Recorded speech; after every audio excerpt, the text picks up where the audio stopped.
भविष्य की कुंजी। लेखक ब्रैड डी हेवन। चैप्टर 3।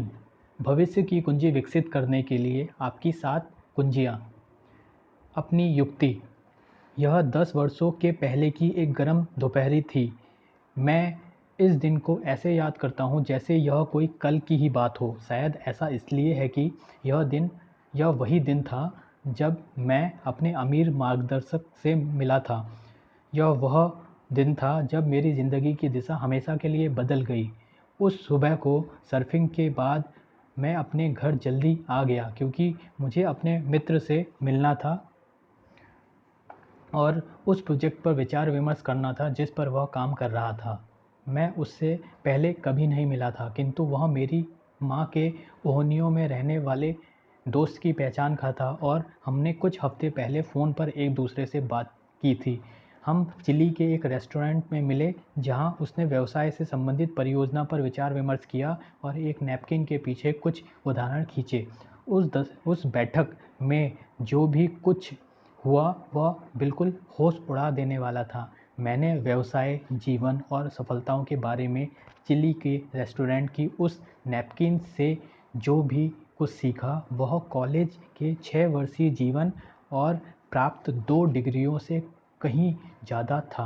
आज वही मेरे परिवार के सहस्त्रों डॉलर के व्यवसाय में बदल गया है। मेरे लिए मेरा व्यवसाय कितना बड़ा है यह महत्वपूर्ण नहीं है।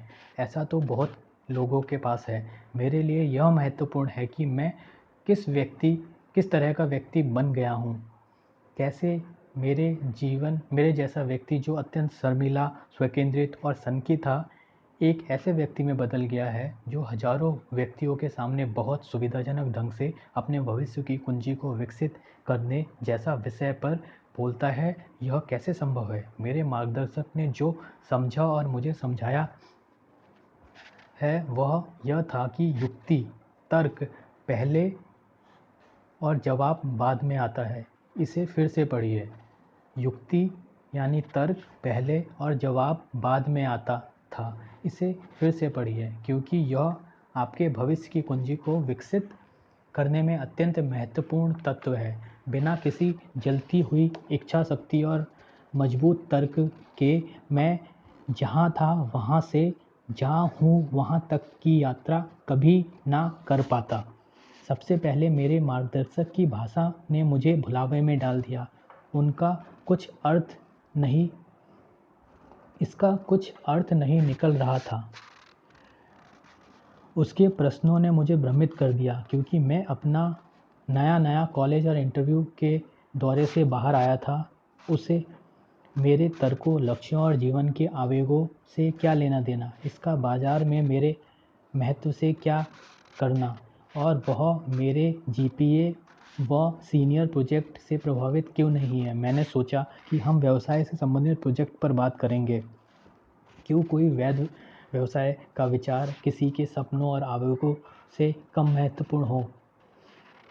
क्या आपको अन्य किसी भी विचार के आने से पहले व्यवसाय के मॉडल, इसके मार्केटिंग प्लान, लाभप्रदता, कंपनी के लक्ष्य, उसके विवरणों के बारे में नहीं सोचना चाहिए?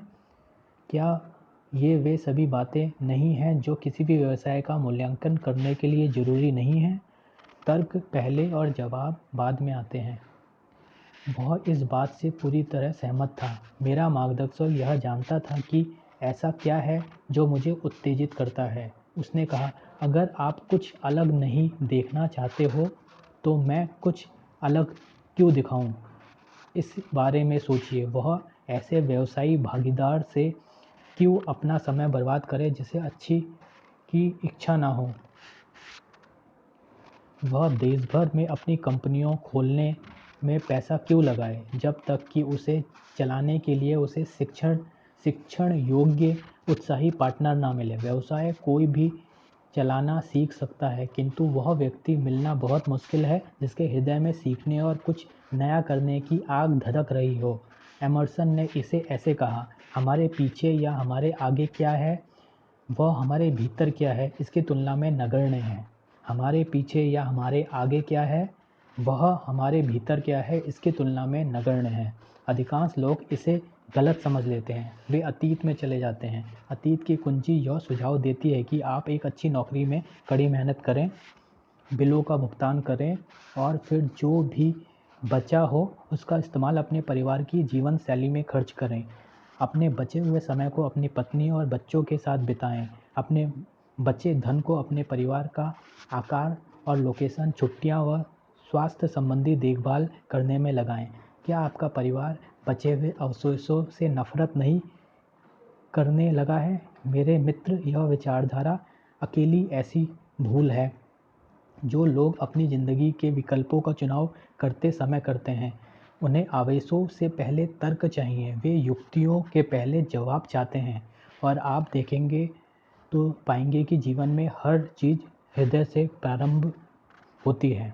मार्गदर्शन और पढ़ाई के अनगिनत घंटों, दूसरों को सुनना और सकारात्मक तथा सफल व्यक्तियों के साथ संबंध रखने के बाद मैं ऐसे जीवन में प्रवेश कर पाया जो वर्षों पहले मेरी युक्ति थी। जैसा दृश्य मेरी आंखों में संजोया था वैसे मैंने अपने जीवन में उतारना शुरू कर दिया। उनमें से एक हिस्सा मुझे एक पति और पिता के रूप में देखना था जो अपने बच्चों की अभिवृद्धि को देखकर सुहाता है। अपने सपने सच्चे होते हैं। हमारे तीनों बच्चों ने अपनी मम्मी और डैडी को कभी घर से बाहर जाकर दूसरों के लिए काम करते नहीं देखा। यह बहुत कीमती बात है। मैं इतना आभारी हूँ यह जानकर कि किसी ने मुझे इस लायक समझकर यह अवसर प्रदान किया कि मैं अपनी योग्यतानुसार काम का चुनाव करके धन अर्जित कर सकूं और एक बेहतरीन ज़िंदगी बिताने के लिए भविष्य की करेंसी की खोज कर सकूं। आपकी युक्ति क्या है? क्या यह आपके संवेगों को भावनात्मक रूप से प्रभावित करती है जब आप इसके बारे में सोचते हैं? क्या यह आपको रात में जगाती है और दिन में अपना ध्यान खींचती है? आपको कौन सी चीज़ प्रेरणा देती है? क्या आपके पास ऐसा कोई उपयुक्त कारण या व्यक्ति विशेष है जिसके लिए आप संघर्ष करना चाहते हैं? आपका जीवन आपको किस ओर ले जा रहा है? आपका उद्देश्य क्या है? और दूसरे आपके ना रहने पर आपके बारे में क्या कहें? इस बारे में आप क्या सोचते हैं? एक क्षण के लिए सोचिए, सफलता से भरा आपका जीवन कैसा लगेगा? वर्षों में पहली बार जरा दिन में सपने देखने की चेष्टा करिए। वास्तविकताओं से अलग हटकर अपने जीवन को थोड़ा भटकने दीजिए। याद रखिए, यह केवल दिवास्वप्न है। क्या किसी प्रिय की आंखों में आपको खुशी के आंसू दिखे? आप कैसे महसूस करते हैं? तनावमुक्त, उत्तेजित, पुनर्जीवित? या फिर आप अपने आप को सूर्य को पानी में अस्त होने के कारण आकाश की नारंगी होते या पहाड़ी झील में सूर्य के उदय होते समय मछली मारते हुए देखना चाहते हैं? आगे बढ़िए और इन्हें कैद कर लीजिए। अब इस प्रतीक्षा की शक्ति को अपनी क्षमता पहचानने में लगाइए। ऑलिवर वेंडेम होम्स के अनुसार एक नए विचार से प्रभावित मनुष्य का मस्तिष्क अपने पहले की अवस्था में कभी वापस नहीं लौट सकता। उपलब्धि चक्र। हालांकि कोई यह अनुमान नहीं लगा सकता कि उसका जीवन कैसा होगा, तथापि हम किसी व्यक्ति के रूप में अपने आप को देखना या किस तरह का जीवन जीना चाहते हैं इस बात की कल्पना करने से पहले अपनी रूपरेखा तैयार कर सकते हैं। हमारे विचार हमारे कार्यों का निर्धारण करते हैं जो बदल में हमारे जीवन का निर्धारण करते हैं। इस बड़े परिदृश्य के कारण हम लघु अवधि की चुनौतियों का सामना करने के लिए अपने आप को तैयार कर सकते हैं। अपने सपनों की प्राप्ति के लिए यह अत्यंत महत्वपूर्ण शक्ति सिद्ध हो सकता है। यह प्रक्रिया मुझे उस शिल्पकार की याद दिलाती है जो टाउन स्क्वायर में एक प्रसिद्ध व्यक्ति की घोड़े पर बैठी मूर्ति बना रहा था। जब वो हथौड़ा और छेनी से अपना काम कर रहा था तो एक प्रशंसक ने उससे पूछा, आप में बहुत शानदार प्रतिभा है, आपने यह कैसे किया? शिल्पकार ने जवाब दिया, मैंने उन सभी चीज़ों को निकाल फेंका जो घोड़े पर बैठे मनुष्य सदृश नहीं दिखते थे। अपने आप को एक सफल जीवन बिताते हुए देखने की अपनी कल्पना आपको अपने भविष्य का प्रभावशाली शिल्पकार बनाती है। आपके लिए यह महत्वपूर्ण है। यह जानने के लिए इस अभ्यास को कीजिए। मैं आपको चुनौती देता हूँ कि आप 100 ऐसी चीज़ों की सूची बनाइए जिसे आप पाना चाहते हैं, करना चाहते हैं या बनना चाहते हैं। आपके लिए क्या महत्वपूर्ण है, ऐसी चीज़ों को लिखने से आप अपने चेतन अवचेतन मन में यह स्वीकार पाएंगे कि आप जहाँ अपने आप को पाना या देखना चाहते हैं, आप असल में अभी वहाँ पर नहीं हैं।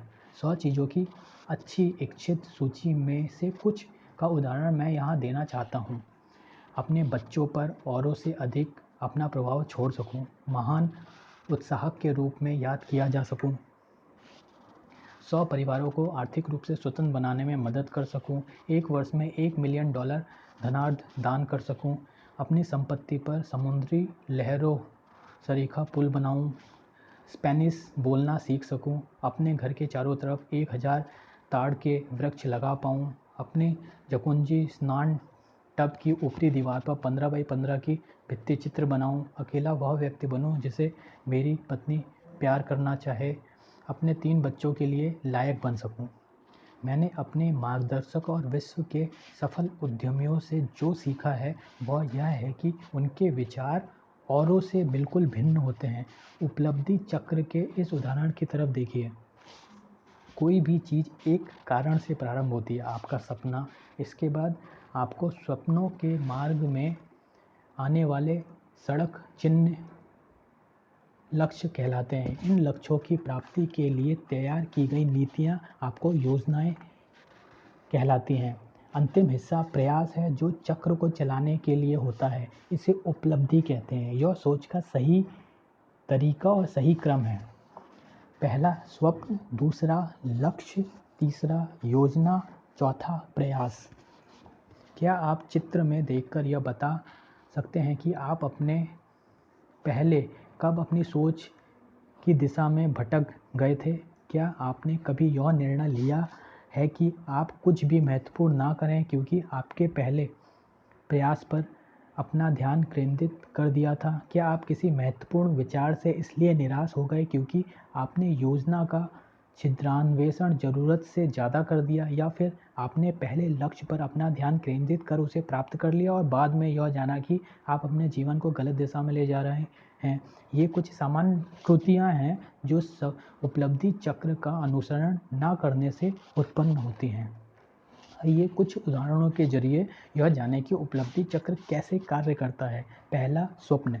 मान लीजिए संगीत के प्रति आपका लगाव है और इसे आगे बढ़ाना आपका स्वप्न है। आप चाहते हैं कि आपके पास इतना धन हो जाए जिससे आप अपनी बची हुई ज़िंदगी को लिखने और म्यूज़िक कंपोज करने में लगा दें। पहाड़ियों में सुविधाओं से सुसज्जित कैबिन हो तथा शानदार रिकॉर्डिंग स्टूडियो हो।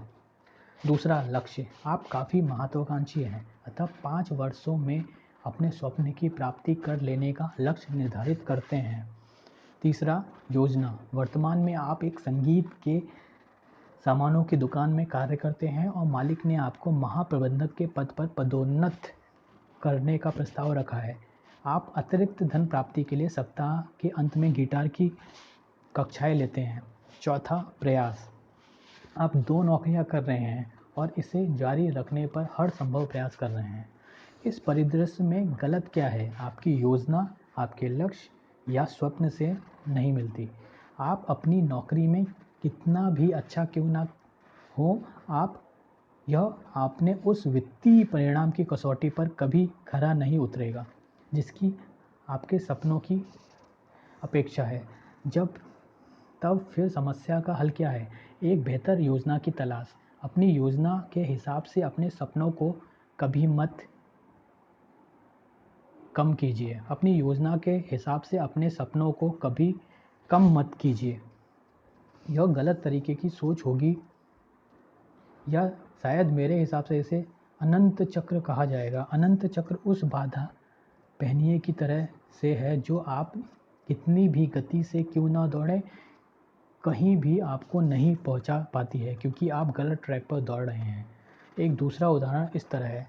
पहला स्वप्न, आप और आपकी पत्नी आर्थिक रूप से मजबूत होने का सपना देखते हैं जिससे आप अपनी बाकी की ज़िंदगी अपनी सफलताओं का आनंद उठाएं और एक साथ विश्व भ्रमण करने में बिता सकें। दूसरा लक्ष्य, दोनों की 8 वर्षों की आय को अपने नए वेब आधारित व्यवसाय में लगाकर ब्याजहीन आय कमाना। तीसरा योजना, हर शाम व सप्ताह के अंत में साथ मिलकर तब तक काम करते रहना जब तक कि आपका व्यवसाय आर्थिक रूप से मजबूत होकर स्वयं बिना आपकी सहायता के चलने न लगे।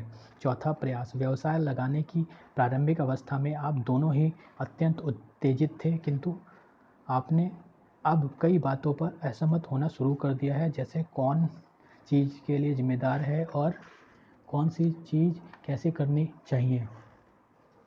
आपके व्यवसाय को किस तरह से प्रचारित या विज्ञापित करना चाहिए, इस बात को लेकर आप और आपकी पत्नी के बीच काफ़ी मतभेद होने लगे हैं। आप अपना अधिकांश समय नए नए सृजनात्मक विचारों की खोज में लगाते हैं और पत्नी के मन में इससे चिढ़ होती है। समस्या यहाँ पर बिल्कुल स्पष्ट है, आप दोनों यहाँ पर बड़े परिदृश्य को भूल गए हैं। कभी कभी ज़रूरी बड़ी चीज़ों को प्राप्त करने के लिए छोटी छोटी चीज़ों को भूलना पड़ता है। आप अकेले अकेले तो कुछ लक्ष्यों की प्राप्ति कर सकते हैं, किंतु आपके सपनों की ज़रूरत है एक साथ मिलकर बड़ी चीज़ों को प्राप्त करना। आइए एक अंतिम उदाहरण के साथ इस बात को समझें। पहला स्वप्न, एक पति और पिता के रूप में आपने यह सपना देखा है कि आपके पास इतनी दौलत हो जाए कि एक परिवार के रूप में शानदार जीवन बिताते हुए आप अपने बच्चों के साथ काफ़ी वक्त गुजार सकें। दूसरा लक्ष्य, पहले 5 वर्षों में अपनी कंपनी का उच्चाधिकारी बनना आपका लक्ष्य है। तीसरा योजना, आप दूसरों को अधिक कार्य सौंपने तथा अपना ध्यान परिणामों को बढ़ाने में लगाना चाहते हैं। चौथा प्रयास, आपके उच्चाधिकारी आपके सतत प्रयासों को नोटिस कर रहे हैं और अधिक देर तक काम करने व अतिरिक्त यात्राओं की वजह से आपकी कंपनी में आपकी प्रसिद्धि हो रही है। दुर्भाग्यवश पिछले 2 वर्षों में आप अपने बच्चों की गतिविधियों में बिल्कुल साथ नहीं दे पाए और आपकी कार्य की अधिकता का असर आपके वैवाहिक संबंधों पर भी पड़ रहा है। इसमें क्या गलत है? आपने अपने करियर के लिए सब कुछ दांव पर लगा दिया और अब आप अपने लक्ष्य की तरफ इतने केंद्रित हो गए कि आप सपने को भूल गए। हमेशा अपने सपनों की सीमा के भीतर ही अपने लक्ष्य को रखिए। मिस्टर सफलता, यह उदाहरण मुझे ओजी मांडोनी की पुस्तक द चॉइस की एक कहानी की याद दिलाता है। यह कहानी मार्क क्रिस्टोफर की है, जो अपनी कंपनी का सबसे कम उम्र का उपाध्यक्ष था। उसकी कंपनी के न्यू इंग्लैंड में लगभग 84 शाखा कार्यालय थे और लगभग 700 अधिक सेल्स कामगारों के विक्रय उत्पादन के लिए जिम्मेदार था। वह अपने परिवार को शानदार तरीके से रखते हुए अपना समय यात्राओं करने, घंटों कार्य करने और विश्वविद्यालय की एक कक्षा को पढ़ाने में गुजारता था। उसे मिस्टर सफलता के नाम से जाना जाता था। पितृ दिवस, फादर्स डे की उस सुबह को अपने कुछ साथियों के साथ गोल्फ खेलने के लिए निकल पड़ने से पहले मार्क ने जल्दी उठकर अपने दोनों युवा बच्चों के साथ सुबह का नाश्ता किया। जब मैं उन दोनों को देखकर व उनकी बातें सुन रहा था तो एक अजीब सी भावना से मेरा मन भर उठा। ग्लेन, मेरा 12 वर्षीय बेटा, मेरी आंखों के ही सामने बैठा दिख रहा था। यह शायद पहली बार मैं उसे गौर से देख रहा था, क्योंकि मुझे याद नहीं आ रहा था कि अंतिम बार मैंने उसे ऐसा कब देखा था। वह खूबसूरत था और सौभाग्यशाली, अपनी माँ से बहुत कुछ अच्छा चेहरा मिल रहा था। ओह, क्या वह बड़ा हो चुका था? उसके होठों के ऊपर हल्के रोए फूटने लगे थे, हाथ भारी लग रहे थे और आवाज़ फूट चुकी थी। कार्यालय और विश्वविद्यालय में बीतने वाले समय के बाद सप्ताह के अंत में गोल्फ के मैदान में बिताए गए समय के बीच मैं यह जान ही नहीं पाया कि कल तक जिस बच्चे को मैं हर रात नहलाता था, वह कब जवानी की दहलीज पर कदम रखकर आज मेरे सामने बैठा है। अचानक मेरे मन में यह भयंकर विचार आया कि अगले 5 वर्षों में कॉलेज जाएगा और शायद 10 वर्षों में मेरे जीवन से बाहर हो जाएगा। मैंने अपना ध्यान टॉड की तरफ किया, जो बड़े से सीरियल बॉक्स के पीछे कुछ पढ़ने की कोशिश कर रहा था। वह प्रथम ग्रेड में था। वो कल की ही बात है जब मैं डिलीवरी रूम के बाहर खड़ा था और मैंने उसके रोने की आवाज़ सुनी थी। यह 6 वर्ष कब बीत गए। उसके सीरियल बाउल के ऊपर से अपने चेहरे को उठाया और मैं सिर्फ उसकी भूरी आंखों देख पाया जो अपनी माँ से की तरह लग रही थी। पहली बार मैंने देखा कि उसके बाल लाल हो चुके थे। टॉड ने भी भौं चढ़ाते हुए मुझसे पूछा, क्या मामला है डैडी? क्या आपको कार्ड पसंद नहीं आया? मैंने उसे विश्वास दिलाया कि वे बहुत अच्छे हैं। सबसे अच्छे फादर्स डे जिन्होंने मेरा आज तक नहीं देखा था। सबसे अच्छे फादर्स डे कार्ड जिन्हें मैंने आज तक नहीं देखा था। तभी मैंने हॉर्न की आवाज़ सुनी। मेरे मित्र आ चुके थे। मैं खड़ा हुआ, उन दोनों को गले से लगाया और गैरेज की तरफ बढ़ा। वे मेरे पीछे आए। जब मैं दरवाजे पर पहुंचा तो टॉड ने कहा, अच्छा गेम खेलिएगा, और ग्लेन ने चिल्लाया, मुझे आशा है कि आप जीतेंगे। मैंने हाथ हिलाया और कार में बैठते हुए ड्राइववे की तरफ बढ़ा। बॉब ने ड्राइवर की सीट से बाहर निकलकर स्टेशन वैगन का पिछला दरवाज़ा खोला। मुझे गुड मॉर्निंग और कुछ थोड़े से शब्द कहे। बॉब ने तेवर चढ़ाए गुस्से से सिर को हिलाया और कार में बैठकर जोर से दरवाजे को बंद किया।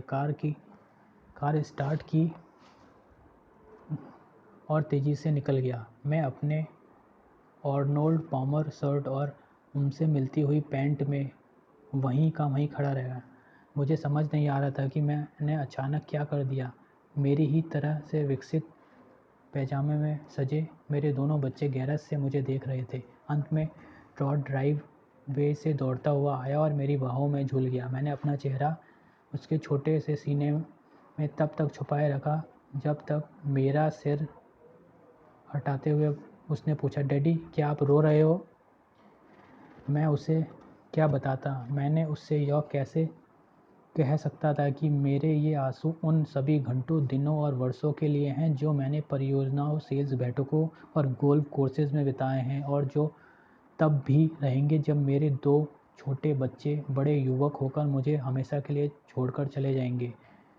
मार्क क्रिस्टोफर ने अपने जीवन में कुछ चीज़ों को बदलते और अपने सपनों को पूरा करने की ठान ली। क्या आप भी ऐसा करेंगे? हम इन सभी उदाहरणों से यह सीख सकते हैं कि हमें हमेशा अपने सपनों को कसकर पकड़ना होगा। इसे सींचिए, स्पर्श कीजिए, महसूस कीजिए, लिखिए और तस्वीर बनाइए, सजाइए।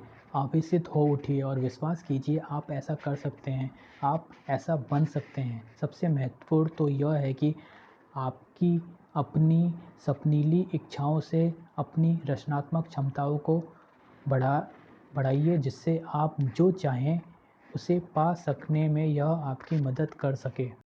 एक अज्ञात व्यक्ति ने कहा, प्रतिदिन अपने सपनों के आकार को बढ़ाइए और बाकी की ज़िंदगी उनका पीछा करने में लगा दीजिए। पर्ल हार्बर फिल्म के एक दृश्य ने राष्ट्रपति रूजवेल्ट अपने सर्वोच्च मिलिट्री सलाहकारों से जापान पर उलट आक्रमण करने के लिए युद्ध नीति निर्धारण करने के उद्देश्य से मिलता है। वह जापान के केंद्र बिंदुओं पर आक्रमण करने के लिए दृढ़ प्रतिज्ञा थी और अपने सलाहकारों से मिलकर योजना तैयार करना चाहता था। एक एक करके उन्होंने यह वास्तविकता जाहिर की कि ऐसा करना आसान नहीं होगा। हमारे पास अपने जहाज़ उड़ाने के लिए सही जगह नहीं है। हमारे पानी के जहाज़ ज़्यादा नज़दीक नहीं आ सकते। हमारी नौसेना बेकार व असहाय है। अपने सलाहकारों के जवाबों को सुनकर राष्ट्रपति रूजवेल्ट का गुस्सा चरम पर पहुंच चुका था और उनके संकल्पों को और भी मजबूत कर दिया था।